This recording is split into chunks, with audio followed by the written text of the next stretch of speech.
We're also working breaking news out of the capital city. Providence is requiring city employees to get vaccinated by October 1st. If not, they'll need a weekly COVID test. In addition, masks will be required at City Hall and all other municipal buildings starting tomorrow. Target 12 investigator STEPH MACHADO is live at Providence City Hall with the breaking details announced just a short time ago. Steph?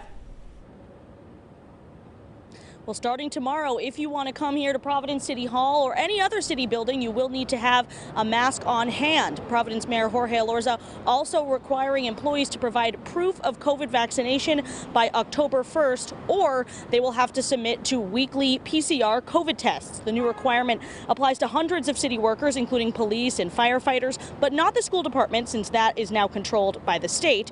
The October 1st deadline does allow workers who are not yet vaccinated to get any of the 3 vaccines that are currently available, the 2-shot Pfizer and Moderna or the 1-shot Johnson & Johnson. I just spoke to Mayor Elorza about why he decided to issue this policy now.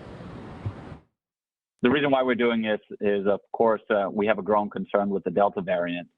It's something that we continue to track very, very closely. And what I've always shared with my team and shared with the public is that what we would be watching most closely is the number of hospitalizations. And so the hospitalizations are rising very rapidly. This is a big cause for concern for us. And Mayor Elorza tells me he also wants the city to serve as an example, as an employer for example, private businesses that are deciding what sort of vaccine policies they should have. Coming up at 6 o'clock, I'll tell you what the city's employees' unions are saying about this so far. Live in Providence, I'm Steph MACHADO, 12 News. Now to breaking news in the battle against COVID-19. Providence is joining cities around the country, giving city workers a choice. Either get vaccinated or get tested regularly. Rhode Island's capital is also bringing back a mask requirement in city buildings in an effort to stem the tide of rising infections caused by the Delta variant. Target 12 investigator STEPH MACHADO joins us now live from Providence with the breaking details. Well, starting tomorrow, anyone who wants to go inside here to City Hall or other municipal buildings will have to wear a mask. Mayor Elorza also requiring employees to either get vaccinated or submit to weekly testing. We have a growing concern with the Delta variant. Mayor Jorge Elorza says city employees have until October 1st to provide proof of vaccination. If not, they'll have to get weekly PCR COVID tests. The hospitalizations are rising very rapidly.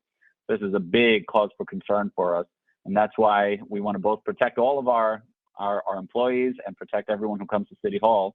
Providence joins a growing list of cities from New York to New Bedford to Boston in implementing a vaccine requirement. Elorza says he hopes other employers take the same steps. We want to lead by example, and I certainly urge businesses and offices throughout the downtown and throughout the city to consider something similar. The Providence Police Union president says he's against the policy, telling 12 News he believes vaccination is an individual right. But the firefighters union is so far not taking a stance. And we haven't yet heard back from the local 1033 union that represents municipal workers about what they think about this new requirement. Now, I should note that the new vaccine rules do not apply to the Providence School Department. That's because the schools are controlled by the state. A spokesperson there says so far they are not planning to require vaccines for Providence school staff, though they do strongly encourage vaccines for both students and employees. Live in Providence, I'm Steph MACHADO, 12 News.